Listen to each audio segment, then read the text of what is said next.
Shalom and good day, all. This is Tehillim29 back again for another DC review, and in this DC review I'll be covering Detective Comics 1075 and also Flash issue 2 by Suspiria.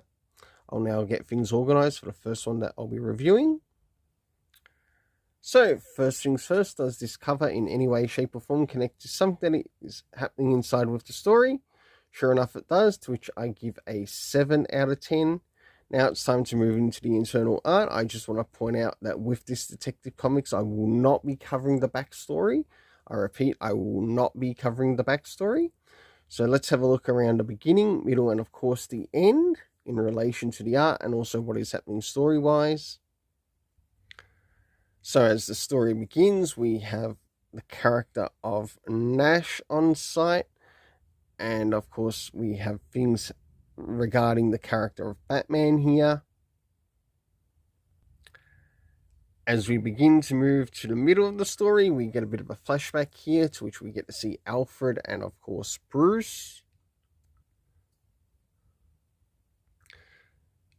We see that the detectives on this case are moving forward in their investigation, but we also learn that there is going to be a bit of a twist happening soon. I won't say where. I'll just show the page. And of course, as someone learns the truth about a situation, they are also killed off. Almost sounds something like the Joker would do, I must admit, by this. But in this case, it's actually happening with one of the corrupt cops within Gotham. We get to see a little bit more, and of course returning to Alfred's grave, and last but not least towards the end. For the internal art in this one, I really didn't enjoy it that much, and it came across that it didn't really work for the story as to what's being told here.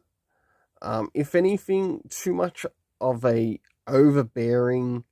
overwhelming dark palette when there could have been maybe some more glimpses of light applied to it, just to show that the situation isn't fully as dark as it appears.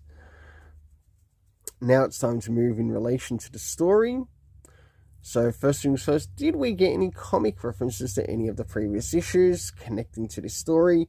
None at all, I'm afraid. This time around, it is actually going to affect the story rating. Next is the area of time. None of that, again, covered. Going to affect the story rating. The locations that take place in this story, of course, Gotham, Crime Alley, and the Wayne Manor. And last but not least, the cast of characters, Batman, Alfred, and Nash. Overall story rating in this is a 6.5 out of 10. Yes, this thing has started to drop off my radar, and it's gonna be moving into Fool's Gold territory, and I'm seriously thinking of bringing back Fool's Gold, considering how much I pay for this. And I really don't want to do that, because Ram V has actually made me like the character of Catwoman, especially on his run that he did. In the future state, she felt more likable than what bloody Tom King did with her. So I better move on to the next one, which is The Flash issue 2 by Suspiria.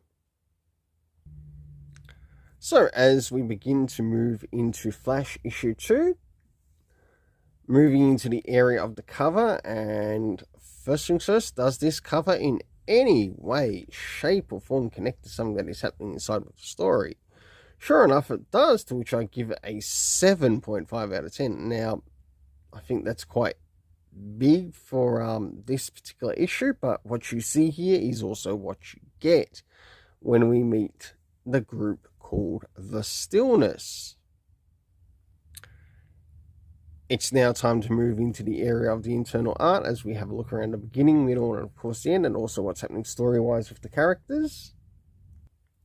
So as the story begins, we see the Flash going up against one of these villains from the previous issue, and I just want to point out one little thing here is that he forgot to bring over the name of who this particular villain is in this particular story, which is really important. If you want to keep consistency here, it's also important for you to keep consistency with names of characters, whether they be villain, hero, or even ally to either of each. So we get to see Flash going against this particular villain. I think it's called the Unchained or something like that. It just should have been mentioned here, but it wasn't. And because of that, it is going to lose points. We move a little bit forward in the storytelling and we get to see something is happening with Wally West. And it's almost like he's being put into a safe space type bubble to protect him here. Care of the Stillness. As we advance a little bit further in the story, we eventually have him meet up with the characters of the Stillness. And I must admit, they don't really come off as threatening in any way, who they are.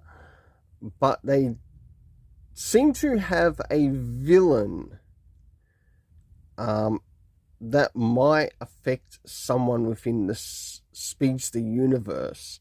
And I think that's why they're actually contacting, well, that's the way it sort of comes across, that they're contacting Wally West to sort of like help them take on this villain. As we advance a little bit further, Wally West begins to return home, and we get a lot of stillness, I guess, in these captures, all except the very few points to where there's a bit of talking. Again, I want to point out, it's not pointed out here as to which villain which villain that Wally West is going up against here. It should have been pointed out.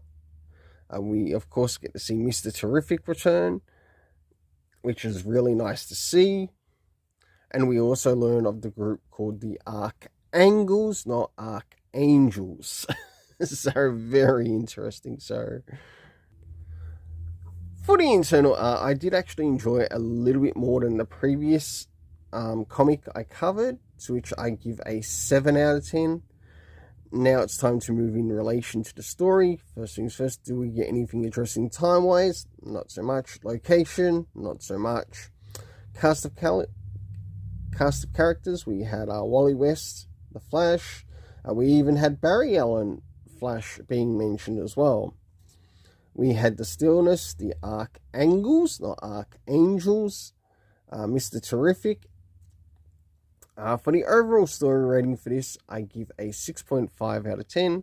Until then, let's keep it colourful and have yourself an awesome day.